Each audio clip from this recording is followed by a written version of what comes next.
तब कहा जीवन का उद्धार होगा। लेकिन कहा घर काजन बीच फंसाए रहा, दिन रात न मौत की याद रही। इस संसार में घर के कार्यों में हम फंसे रहे रात दिन। सुबेरे हमें क्या करना है, सोते समय प्लानिंग हो जाती है ना, कि गन्ना गुड़ाई करना है, कि पानी लगाना है, कि खेत में खाद डालना है, कि बैंक में जाना है, खाद लेकर के आनी है, तमाम भर की प्लानिंग। और रात में भी सपना वही देखते हैं कि बाजार गए खाद खरीदे, खेत में पानी चला रहे, बर्राने लगते हैं। क्यों?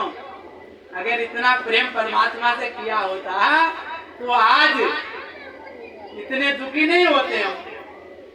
हमें कुछ मांगने की जरूरत नहीं होती। वो परमात्मा सब कुछ जानता है। वो क्या नहीं जानता? वो सब कुछ जानता है, लेकिन हम जानने वाले नहीं बनते। इसलिए मैंने बताया कि 3 चीजों का होना बहुत जरूरी है। ध्येय क्या है हमारा, और ध्यान किसका लगाएं। जब ध्येय पता हो जाएगा, ध्यान लगाने वाले हो जाएंगे, तो हम ध्याता भी बन जाएंगे। इसलिए हमको पहले भक्ति, भगत और भगवान, देखो यहाँ भी 3 ही चीज है। भक्ति करने के लिए पहले भगवान की जरूरत है। जब भगवान होगा, हम किसी को भगवान मानेंगे तभी तो भक्ति करेंगे, और तभी हम भगत कहला पाएंगे। तो 3 ही चीज बड़े इंपॉर्टेंट चीज है, भक्ति, भगत और भगवान। ध्येय ध्यान ध्याता, ये ज्ञान ज्ञाता। तो इन चीजों का जब हमको ज्ञान हो जाएगा, तो हम जब ये जीव इस संसार में माँ के गर्भ से भी आएगा, तो वो कभी फिर भटकेगा नहीं। लेकिन जब तक हमको इसका ज्ञान नहीं होता, हम संसार में भटकते रहते हैं। संसार में हम मिथ्या भ्रमण कर रहे हैं, हम जान ही नहीं पा रहे हैं कि हमें असल में भक्ति किसकी करनी है ना। इसलिए कहा ईश्वर को जान बंदे, मालिक तेरा वही है। ईश्वर को जान बंदे, कर ले तू याद दिल से, हर जाम वो सही है। ईश्वर को जान बंदे, भूमि अगन पवन में, आकाश तार बन में, भूमि अगन पवन में, सागर पहाड़ बन में, उसकी सभी भुवन में छाया समा रही है। ईश्वर को जान बंदे। तो कहा कि ईश्वर को जान। वो ईश क्या है, वो इष्ट क्या है? ईश्वर, वर माने होता श्रेष्ठ, ईश माने जो सबका दाता हो। ऐसा श्रेष्ठ जिसने सबको पैदा किया, उसी को ईश्वर कहा। उसको जान कहा, वही मालिक है। और जब हम उसको जानने वाले हो जाएंगे, फिर कुछ जानना शेष नहीं होगा। उनको कैसे जानेंगे? उनको जनाने के लिए संत आते हैं, सद्गुरु आते हैं। जब हम उनके चरणों में न्यौछावर हो जाते हैं, वो हमको उसका भेद बता देते हैं। और जब वो हमको उसका भेद बताते हैं और हम उस रास्ते पर चलने वाले होते हैं, तो फिर क्या होता है? धीरे धीरे इस संसार का भ्रम हमारा मिटता चला जाता है। तो प्रेमी सज्जनों, जब तक हमारे मन का अंदर का भ्रम खत्म नहीं होगा, और जब तक हम गुरु के पास नहीं जाएंगे, जब तक हम सत्संग को सुनेंगे नहीं, सत्य को जानेंगे नहीं, तब तक हम सत्संगी कहलाएंगे। सारे दुनिया में सब लोग कह रहे हैं मैं सत्संगी हूँ, मैं सत्संगी हूँ, तमाम सत्संगी हैं। सबको जाना ही नहीं और सबकी पहचान ही नहीं की, और सभी सत्संगी कहला रहे हैं। असल में सत्य का साथ करना ही सत्संगी है। अगर सत्य के संगी नहीं हुए तो सत्संगी कहाँ हुए? क्यों उनका? इसलिए हमको क्या करना है? सत्य को पकड़ना है, सत्य को जानना है। और जब तक हम सत्य को पकड़ेंगे नहीं, सत्य को जानेंगे नहीं, तो माफ करना, तब तक हमारा जीवन उद्धार होने वाला नहीं है। और जिस दिन हम इस सबको जानने वाले हो जाएंगे, तब फिर कुछ भी जानना शेष नहीं रहेगा। तो इसलिए आज हमको मनुष्य का जन्म मिला है। और ये मनुष्य का जन्म हमें क्यों मिला है? क्योंकि हम परमात्मा की भक्ति करें। परमात्मा की भक्ति को कर करके हम इस संसार के अपने आवागमन का मार्ग खत्म करें। इसलिए आज हमको मनुष्य का जन्म प्राप्त हुआ तो हम सद्गुरु के चरण में जाकर के, सद्गुरु के पास जाकर के दीक्षा लेकर के सत्संग को अपनाएं, सत्संग में ज्ञान लेकर के परमात्मा की भक्ति करें। खामोश रह कर यूं ना मिटाओ, जीवन के पल ये अभी नए हैं। खामोश रह कर यूं ना मिटाओ, जीवन के पल ये अभी नए हैं। 84 में हम भटक रहे थे, 84 में हम भटक रहे थे, अभी ये कृपा नई नई है। खामोश रह कर यूं ना मिटाओ, जीवन के पल ये अभी नए हैं। तो अभी प्रेमी सज्जनों, हमको मनुष्य का जन्म प्राप्त हुआ है। खामोश रहकर यूं ना मिटाओ, जीवन के पल ये अभी नए हैं। अभी आप लोगों को, हम लोगों को जीवन मिला है और जीवन भी कितना बढ़िया मिला है, मनुष्य का जन्म मिला। और एक विशेष बात मैं आपको बताऊं, ये मनुष्य का जो जन्म मिला, ऐसे तो लाखों करोड़ों लोगों को मनुष्य का जन्म मिला, लेकिन वो मनुष्य का जन्म भी पा करके परमात्मा की भक्ति नहीं कर सकते। क्यों नहीं कर सकते? आपने हजारों पागलों को देखा होगा ना, हजारों सिरफिरे लोगों को देखा होगा। कोई अपाहिज है, कोई लूले हैं, कोई बहरे हैं, कोई लंगड़े हैं। मनुष्य का जन्म तो उनको भी मिला, तो क्या उनके मनुष्य के जन्म को हम अच्छा जन्म कहेंगे? इससे अच्छा तो जानवर का जन्म था, कम से कम चर फिर के खा तो रहा था। वो तो एक एक दाने को मोहताज है, कोई देने वाला नहीं, जन्म देने वाला भी उनको पालने के लिए राजी नहीं है। तो इसलिए कहा आज हमको इतना अच्छा मनुष्य का जन्म मिला, स्वस्थ बुद्धि मिली, स्वस्थ तन मिला, स्वस्थ मन मिला। उसके बावजूद भी अगर हम भगवान की भक्ति ना करें तो फिर धिक्कार है हमारे जीवन को। आपने देखा होगा ना, जब आदमी बिल्कुल तंग हो जाता घर की हालत से, अपने दुखों से, तो कहता कि हे भगवान मुझे मौत आ जाती, कहता है ना, कहता है भगवान मुझे उठा ले, मुझे मौत आ जाती, इस जिंदगी से तो मौत ही अच्छी है। बोलते हुए सुना होगा ना। क्यों कहता है? क्योंकि पूरे जीवन तो परमात्मा की खोज ही नहीं की, परमात्मा की भक्ति की नहीं, इस आत्मा को जानने की कोशिश ही नहीं की मैं क्या हूं। अब रो रहा है, अब क्या होगा?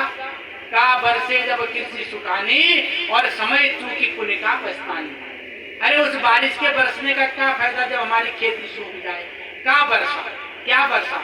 जब कृषि सुखानी, खेत सूख गया फिर बारिश हो जाए, अच्छा है क्या? क्यों धर्मदास जी? फिर तो अच्छा नहीं है। तो समय चूकी पुण्य का पछतानी, और जब समय निकल जाएगा फिर पछतावे का हो, तो जब चिड़िया गई खेत, तो भाई फायदा नहीं है। इसलिए क्या करना चाहिए? समय से जागना चाहिए। इसलिए संत महापुरुष कहते हैं कि राम नाम के हीरे मोती मैं बिखराऊं गली गली।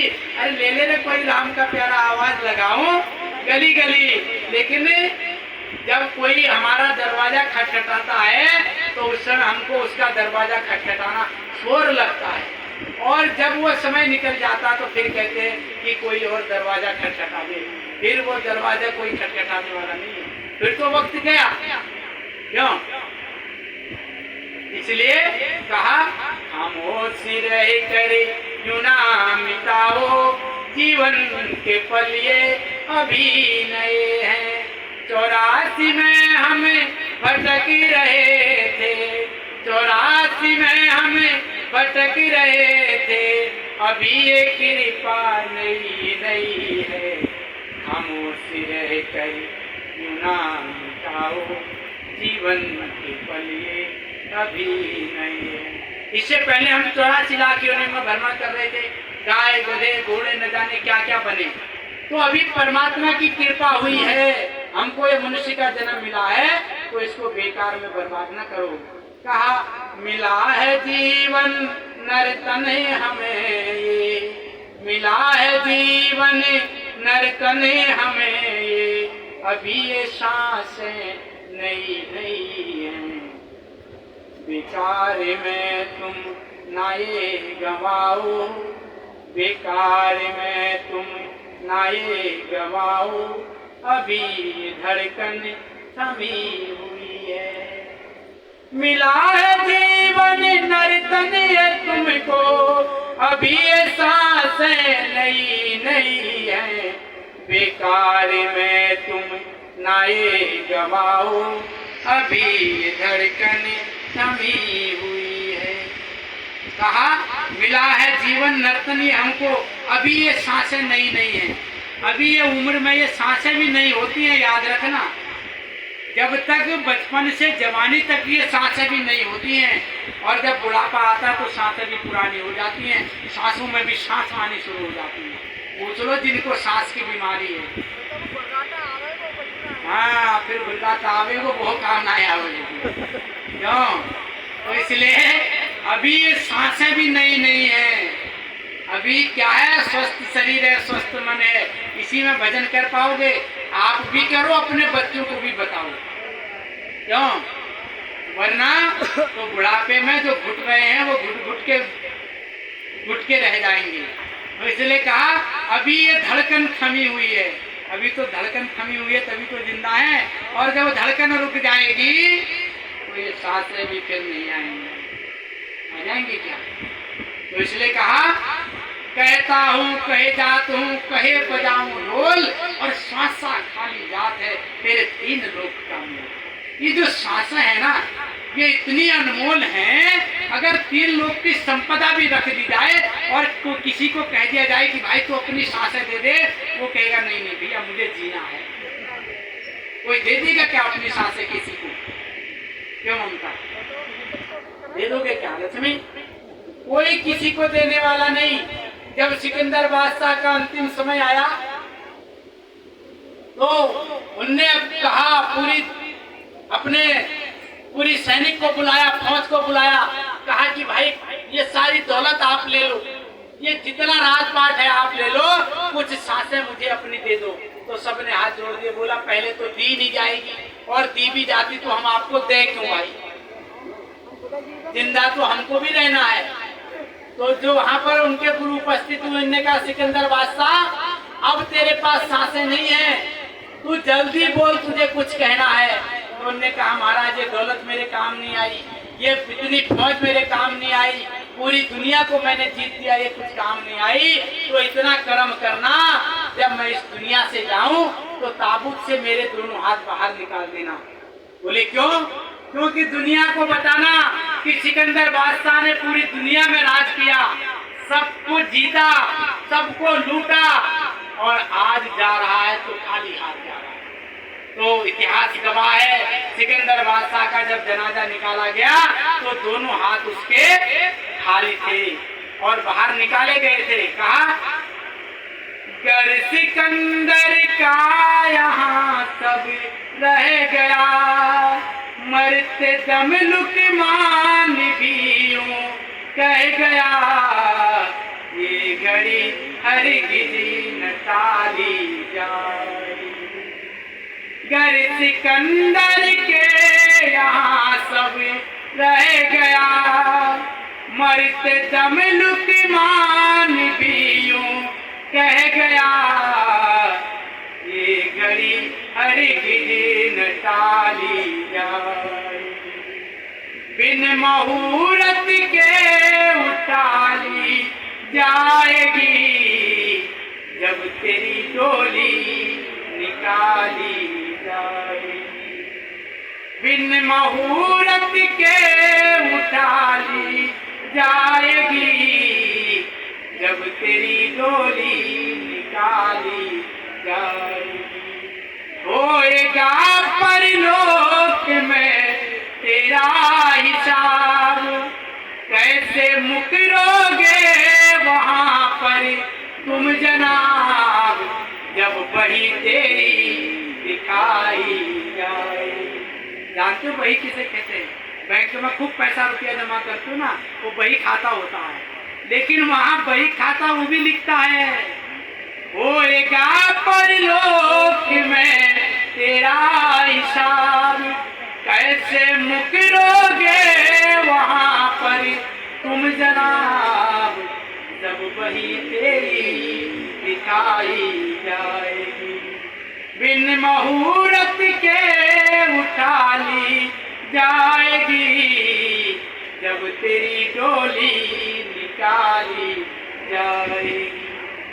तो कहा कि गर सिकंदर के यहाँ सब रह गया। मरते जब लुकमान भी यूं कह गया। लुकमान एक ऐसे हकीम थे, दवाइयां भी उनसे बोलती थी, पेड़ पौधे भी बोलते थे, अरे लुकमान मैं फला फला मर्ज की दवा हूं। लेकिन जब लुकमान की मौत आई तो दवाइयों ने बोलना बंद कर दिया। वो अपना इलाज नहीं कर पाए। कोरोना में बड़े बड़े दावा करने वाले डॉक्टर कहते थे कि जो मैं जिसको ठीक कर दूंगा वो कभी नहीं मरेगा। सारे डॉक्टर फेल हो गए। क्यों? बड़े बड़े रुपये पैसे वाले धरे के धरे रह गए और सब स्वाहा हो। ये कोरोना ने हमको सिखा दिया। उनने कहा अपने आप, कोरोना ने हमको कहा कि बहुत अति हो गई है, तुम अपने आप को कमरे में बंद कर लो, सिवाय परमात्मा के तुम्हें दूसरा बचाने वाला कोई नहीं। ऐसा ही हुआ ना, और ऐसा ही आएगा। एक टेलर था, एक छोटा सा टेलर था कोरोना। अभी 2055 जब चलेगा तो बचपन भूल जाओगे अपना, कुछ याद नहीं रहेगा। इतना भयंकर समय आएगा। उस समय गुरु की बात याद आएगी। और हमने कुछ कमाई की नहीं, सेवा की नहीं, भजन किया नहीं, भक्ति की नहीं, तो बस पुराने की तरह हाल होगा। पता नहीं चलेगा कि कितने जा रहे हैं। माँ बाप बेटा बेटी को भी छूने नहीं देंगे। क्यों? कोरोना में ऐसा ही हुआ ना, किसी को छूने नहीं दिया, बोला दूर हटो। बेटा बाप की बॉडी लेने नहीं गया और बाप बेटे की बॉडी को लेने नहीं गया। लेकिन फिर भी हम समझ नहीं रहे, फिर भी हम अज्ञानता में धंसे पड़े हुए हैं। इतना कुछ हमारे आगे आ रहा है, इतना कुछ हम देख रहे हैं, लेकिन फिर भी हम समझ नहीं पा रहे। तो जागो, आज समय जागने का है। अगर आज जागे नहीं तो फिर कभी जागेंगे नहीं।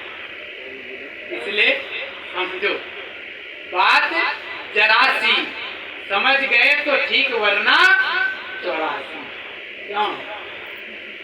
बात जरा सी, ना समझे तो 84। अब समझना है, बस कुछ नहीं करना, केवल बातों को मनन कर लो। एक ही आंख खोल लो, मन में विश्वास कर लो और जान लो कि वास्तव में ये संसार मिथ्या है।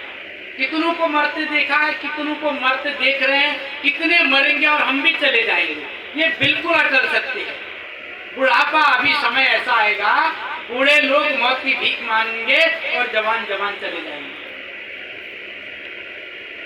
और माताएं बहनों याद रखो, 2025 के बाद सबसे ज्यादा मृत्यु महिलाओं की होंगी, और वो भी कैंसर के रोग से।